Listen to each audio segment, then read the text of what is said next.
Dans cette vidéo, nous allons parler de la situation de l'entreprise en situation de monopole, une structure de marché un peu particulière. Qu'est-ce que c'est qu'un monopole? C'est une entreprise qui vend un produit pour lequel il n'y a pas de concurrent immédiat. Ça, c'est la définition la plus simple. Ça peut être localement une entreprise qui vend des produits que tout le monde connaît, mais localement, elle est la seule à en vendre, elle est en situation de monopole. Il y a une définition plus technique que l'on ne va pas approfondir, je la mentionne ici, c'est tout simplement lorsque l'élasticité prix croisé du produit qu'elle vend est très faible, voire nulle, avec les autres produits. On va garder la première définition, et donc cette définition, elle est simple à comprendre, l'entreprise, elle est seule. Alors comment cette situation, ça peut arriver? Il y a 4 causes principales qui peuvent expliquer ces situations de monopole. La première cause, ça peut être le contrôle d'une ressource rare. Par exemple, l'entreprise De Beers, elle contrôle 80% de la production de diamants. Alors c'est pas 100%, on est d'accord. Bon, voilà, c'est une position largement dominante, elle est en quasi-monopole sur les diamants. Deuxième raison qui peut expliquer un monopole, ce sont les monopoles d'État. Eh bien, par exemple, en France, la SNCF est en monopole d'État pour transporter des passagers par réseau ferroviaire, par train. C'est la seule entreprise qui a le droit de faire cette activité. Troisième possibilité pour avoir un monopole, il s'agit des brevets. Une entreprise privée dépose un brevet et là, elle passe sous la tutelle de l'État, protégée par le système de la concurrence et par l'État. Et l'entreprise, temporairement, le temps de délai de validation du brevet, elle se retrouve en monopole sur le brevet qu'elle a pu déposer. En général, c'est temporaire. Et puis la quatrième possibilité, c'est tout simplement une entreprise. On est parti d'une situation concurrentielle qui aurait éliminé ses concurrents progressivement et il ne peut en rester qu'un, elle est seule sur son marché et elle est en situation de monopole. C'est une situation qui est en fait assez théorique, celle-là. Alors, les prérequis pour comprendre le comportement de l'entreprise dans cette structure de marché, ils sont multiples. Premier prérequis, comme souvent dans les structures de marché, il faut avoir compris l'offre et la demande. Deuxième prérequis, il faut avoir compris les conditions de maximisation du profit. Je vous renvoie au tuto sur la concurrence pure et parfaite. Troisième prérequis, il faut avoir compris la liaison entre la variable marginale, la recette marginale, et la variable moyenne. Ça va faciliter la suite. Et puis, si on a ça en tête, le reste, ça devrait passer assez crème. Dans moins de 10 minutes, vous aurez compris comment une entreprise gère sa situation de monopole et on verra si c'est une bonne nouvelle pour l'ensemble de la société ou juste pour l'entreprise. Vous êtes prêts? Allez, c'est parti.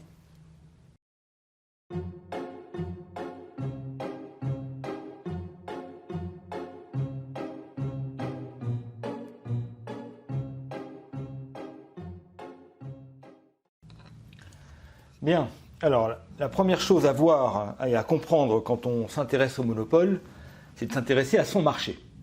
Or, la courbe de demande d'une firme qui est en monopole, elle est différente. On a vu qu'en concurrence, lorsque l'entreprise s'adresse et sur son marché, la courbe de demande de la concurrence est une droite horizontale, tout simplement parce que le prix s'impose à l'entreprise, ça venait de l'hypothèse d'atomicité. En monopole, comme l'entreprise elle est seule, la courbe de demande qui s'adresse à l'entreprise, c'est la courbe de demande du marché. Elle est décroissante. De cette première différence va découler un certain nombre de conséquences qui vont être fondamentales. Ce sont ces conséquences que nous allons voir. Et donc l'exemple que nous allons voir est tiré du bouquin de Gregory Mankiw et de Mark Taylor, Principe de l'économie chez The Book Édition. Alors on imagine une ville avec un seul fournisseur d'eau. Donc il est en situation de monopole. Et ici, il y a un tableau fictif où on voit que si le prix ici est de 1,1 € le litre, les quantités demandées seront nulles. Si le prix descend, s'il passe à 1 €, 1 litre sera demandé. 0,9 €, 2 litres seront demandés, etc. 0,3 €, 8 litres seront demandés. Autrement dit, cette colonne-là, prix-quantité, nous donne le plan de demande. On va regarder ce qui se passe du côté de la recette totale. Alors c'est très simple, la définition de la recette totale, c'est prix fois quantité. La recette totale, prix fois quantité, 0 fois 1,1, ça fait 0. 1 fois 1, ça fait 1 euro. 2 fois 0,9, 1,8 euros. Donc là, ici, on voit la recette totale du monopole en fonction du prix qui sera sur le marché. Quelle est la recette moyenne? Alors là c'est important, j'attire votre attention. Combien en moyenne ça va vendre?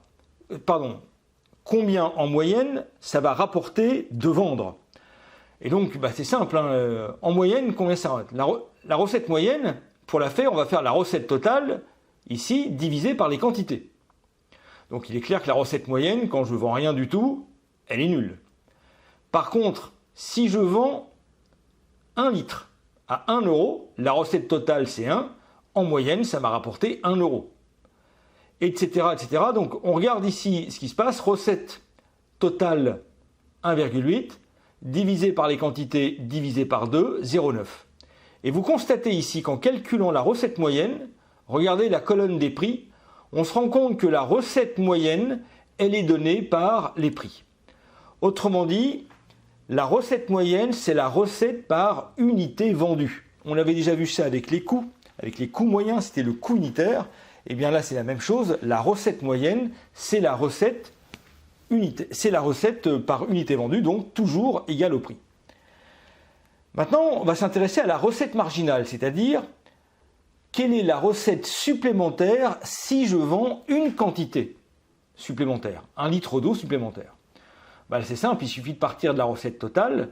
Là, on voit que si je vends 0 litre et que je vends 1 litre en plus, ma recette marginale va être de 1 euro.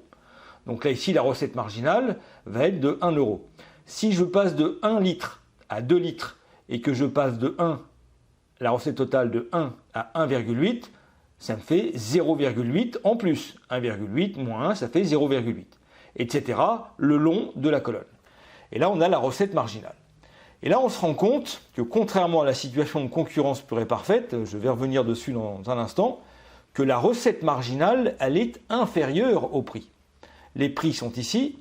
Là, ici, au départ, pour 1 litre, 1 et 1, c'est pareil. Mais ensuite, 0,9 pour le prix, la recette marginale est de 0,8.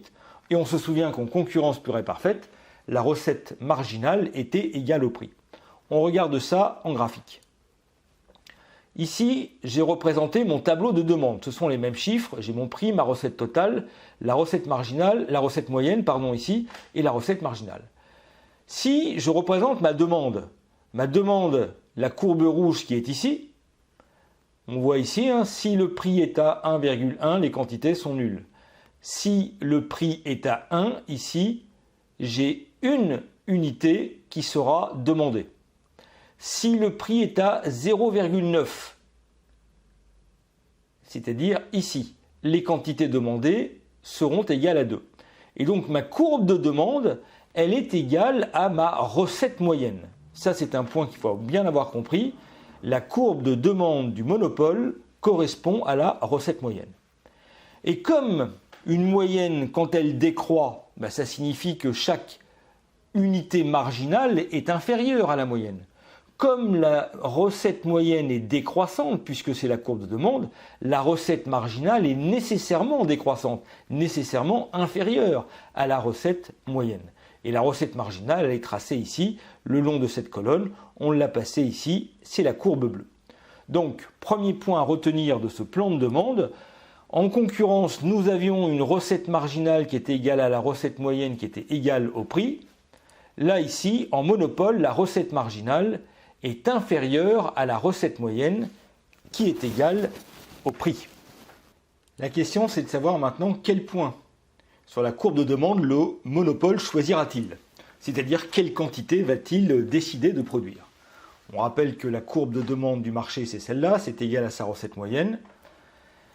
Et puis sa recette marginale, on vient de le voir, elle est nulle. Et donc à partir de là, quel raisonnement est-ce qu'on peut faire pour choisir quelle quantité le monopole va décider d'apporter sur le marché, sachant que, comme en concurrence, le monopoleur veut maximiser son profit. Donc, et pour maximiser le profit, c'est comme en concurrence. Là, ici, la recette marginale doit être égale au coût marginal. Donc le monopoleur doit fabriquer une quantité de produits tel que son coût marginal soit égal à sa recette marginale. Donc on va regarder le marché. Le coût moyen du monopole, on va prendre les coûts moyens tels qu'on les a déjà observés. Le coût marginal passe par le minimum du coût moyen, ça ne change rien. Ma courbe de demande décroissante du marché, dont on a vu qu'elle était égale à la recette moyenne, c'est la courbe bleue qui est ici, qui apparaît. Et la courbe de coût ma recette marginale est donc forcément décroissante, puisque ma recette moyenne est décroissante. Donc ma recette marginale, elle est ici. Donc là, je superpose les recettes d'un côté et les coûts de l'autre. Et comme la règle de maximisation du profit, c'est la même en monopole qu'en concurrence, eh bien, il suffit sur ce graphique d'identifier où est-ce que le coût marginal est égal à la recette marginale. Eh bien, c'est en ce point-là, ici, là, en ce point-là, la recette marginale, ici, est égale au coût marginal. Donc, ça va me donner les quantités produites en projection orthogonale sur l'axe des abscisses, les quantités d'équilibre ici. Et comment est-ce qu'une fois qu'on a les quantités, comment est-ce que le prix va être fixé? Eh bien là, le monopoleur, c'est tout simplement la demande, la volonté de payer des demandeurs sur la base de cette quantité qui vont accepter de payer. Donc il y a une projection orthogonale ici sur la courbe de demande qui va ensuite fixer le prix du marché. Donc j'insiste, ce n'est pas le monopoleur qui fixe le prix directement. Tout ce qu'il fait, c'est qu'il égalise son coût marginal avec sa recette marginale, ça lui donne les quantités, et une fois qu'il a les quantités, il va s'adresser à la demande pour savoir quelle est la volonté de payer de la demande, et le prix se fixe dans un second temps. La phrase que l'on voit tout le temps, les monopoles peuvent fixer le prix qu'ils veulent, elle est fausse. D'après le modèle ici, c'est pas comme ça que ça se passe. Donc là, ici, on a notre quantité d'équilibre et notre prix d'équilibre. Alors, sur un marché monopolistique, on le constate, le prix est supérieur à la recette marginale. Ici, ma recette marginale, c'est la courbe rouge qui est ici. J'ai mes quantités qui sont égalisées, mon coût marginal est égal à la recette marginale. Je devrais avoir un prix ici. Or, on voit que le prix, il est supérieur. Donc, on a un prix qui est supérieur à la recette marginale. Supérieur donc à ce qui se passe en concurrence. On va revenir sur cette partie-là. Sur ce graphique, c'est le même que tout à l'heure. On va essayer de matérialiser quelle différence il y a entre les prix et de quantité qui apparaissent en vert, qui sont les quantités de concurrence. On va faire la comparaison. On se souvient qu'en concurrence, c'est toujours la même chose. Le coût marginal doit être égal à la recette marginale. Mais la différence, je l'ai mentionné tout à l'heure, ma courbe rouge du monopole, en réalité, elle est confondue avec ma recette moyenne. En concurrence, la recette moyenne est égale à la recette marginale. Conséquence, le point d'équilibre qui maximise le profit en concurrence, ça va être ce point-là. Non pas ce point-là, mais ce point-là. Par conséquent, en ce point-là, je vais avoir ici mes quantités de concurrence et ça va me donner mon prix de concurrence. Donc là, le raisonnement, il est tout simplement de dire que, en concurrence, je le répète, la recette marginale est égale à la recette moyenne. Et par conséquent, on constate que sur un marché concurrentiel ici en vert, le marché fabrique plus, il produit plus, il y aura plus de quantité sur un marché concurrentiel que sur un marché de monopole, d'une part, et d'autre part, on voit que les prix de concurrence ici seront plus bas que les prix du monopole. Donc ça, c'est une démonstration, en tout cas dans le cadre du modèle, qui est assez intéressante pour des études. Bien, alors maintenant qu'on a vu ce qui se passait sur le marché, en monopole, des quantités plus petites, un prix plus élevé, que se passe-t-il pour l'entreprise? Que se passe-t-il pour le profit du monopole?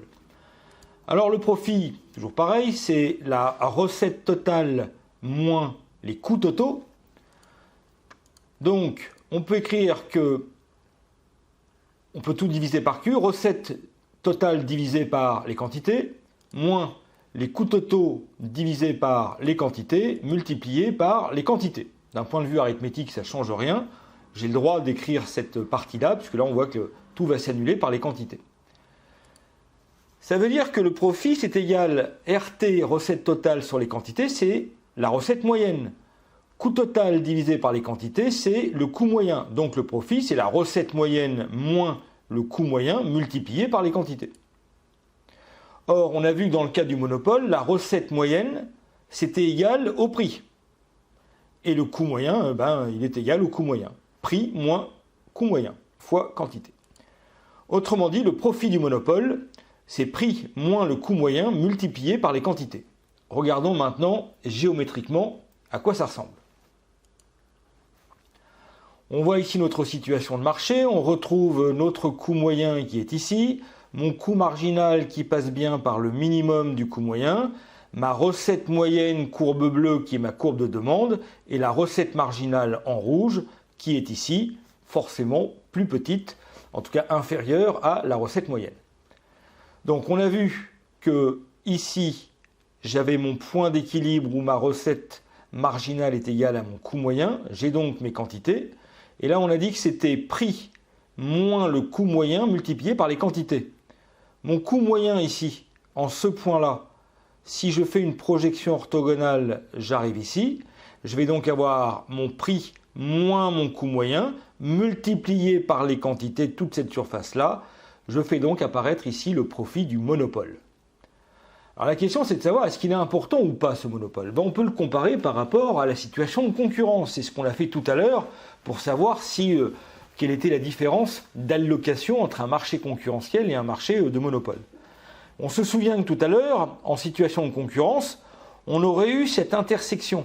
La recette marginale aurait été confondue avec la recette moyenne, et à cette intersection, j'aurais eu les quantités produites du monopole avec un prix inférieur, les quantités produites de concurrence avec un prix qui est inférieur ici au monopole. Donc là, on peut regarder ici le rectangle bleu ciel qui apparaît, eh bien, ça serait le profit de concurrence qui permet par comparaison de voir que le monopole va faire un surprofit, la surface bleu foncé est plus grande que la surface bleu clair, et donc il y a un surprofit ici du monopole. Alors d'un côté, les consommateurs vont payer plus cher, le prix du marché est plus grand, de l'autre, les actionnaires vont être plus heureux. Après tout, qu'est-ce qui nous permet de dire que c'est mieux d'un côté que de l'autre? Quelle est la situation globale? Alors c'est là où justement la notion de surplus peut être intéressante pour départager et creuser ce dilemme. On va regarder ici une situation d'un monopole avec un prix unique et un coût moyen constant. Donc ma courbe de demande du marché, elle est décroissante. Alors quand on paye prix unique, c'est le prix du marché ici. Ma courbe de demande, elle est ici, qui est égale à ma recette moyenne. Ma recette marginale est décroissante, ok. Là, j'ai pris un coût moyen qui est constant, donc c'est-à-dire que mon coût marginal est constant, pour simplifier. Donc, on se souvient que l'entreprise en monopole égalise sa recette marginale avec le coût marginal. Ça va me donner ma quantité de monopole. Projection ensuite sur la courbe de demande pour me donner le prix de monopole. On a vu ça. On va comparer par rapport à la situation de concurrence. Si on était en concurrence, on aurait ici la recette marginale serait confondue avec la recette moyenne, donc mon coût marginal serait ici. Donc là, j'aurais ma quantité produite en bleu de concurrence avec ici mon prix de concurrence. Et là, on voit que le profit du monopole est ici. On voit que ma demande, puisque ça c'est mon prix du marché, ça c'est la volonté de payer de la demande, là ça va être le surplus du consommateur qui va être ici. Et on se rend compte qu'ici, il y a une perte sèche. C'est le petit triangle ici d'Arberger qui arrive ici. Donc là, j'ai moyen de trancher. Ce que dit le modèle, c'est que si les actionnaires sont contents parce qu'il y a du surprofit, et si les consommateurs ne sont pas contents parce qu'il y a moins de quantité sur le marché à des prix plus élevés, eh bien le solde est plutôt négatif en termes de coût de bien-être pour la société. Il y a clairement une perte sèche. On va regarder le raisonnement en prenant l'hypothèse, cette fois-ci, non pas d'un coût marginal qui est constant, mais d'un coût marginal qui est croissant. Donc là, si on regarde cette partie-là, je vais un peu plus vite, on est habitué, là j'ai mon coût marginal qui est croissant ici, j'ai ma recette marginale décroissante, et ici j'ai ma demande et ma recette moyenne, la courbe bleue en l'occurrence. Donc là j'ai mes quantités de monopole, mon prix de monopole, mes quantités efficaces qui sont ici à l'intersection du coût marginal et de la recette marginale en concurrence, qui vont me donner un prix qui est plus bas. On l'a déjà vu 3 fois, c'est la 3e fois qu'on voit ce raisonnement ici. Et là, on voit que j'ai des quantités efficaces avec des quantités de monopole qui sont plus petites, donc là j'ai une surface à retrancher, mais j'ai également un prix de monopole qui est supérieur au prix de marché, du prix efficace. Ce qui peut me permettre, à la multiplication de cette distance avec cette distance, ça va me donner cette perte sèche, le fameux triangle d'Arberger, qui montre qu'une situation de monopole n'est pas la situation la plus efficace pour la collectivité. Alors, en conclusion, deux aspects. On va comparer l'essentiel de ce qui se passe entre le monopole et la firme. En monopole, l'entreprise, elle est unique. En concurrence, l'entreprise, elle n'est pas unique, elles sont un très grand nombre. En monopole, l'entreprise, elle fait face à une demande décroissante, tout simplement parce que c'est la demande du marché. En concurrence, le prix s'impose à l'entreprise, la demande, elle est horizontale. En monopole, on peut agir sur les prix, non pas directement sur les prix, mais par les quantités. Donc c'est une action indirecte. En jouant sur les quantités, l'entreprise peut modifier les prix du marché. Donc on dit que le monopole est price maker. Il peut agir, il peut faire le prix indirectement par les quantités. L'entreprise en concurrence, elle subit le prix, elle est imposée par le marché, elle est price taker, elle prend le prix du marché. Enfin, dernière grande comparaison, et c'est la plus importante selon moi, en situation de monopole, le prix est supérieur au coût marginal, alors qu'en situation de concurrence, le prix est égal au coût marginal. J'espère que ce tuto vous a intéressé, que vous avez appris 2-3 choses. Je vous remercie de votre attention et à bientôt pour l'oligopole.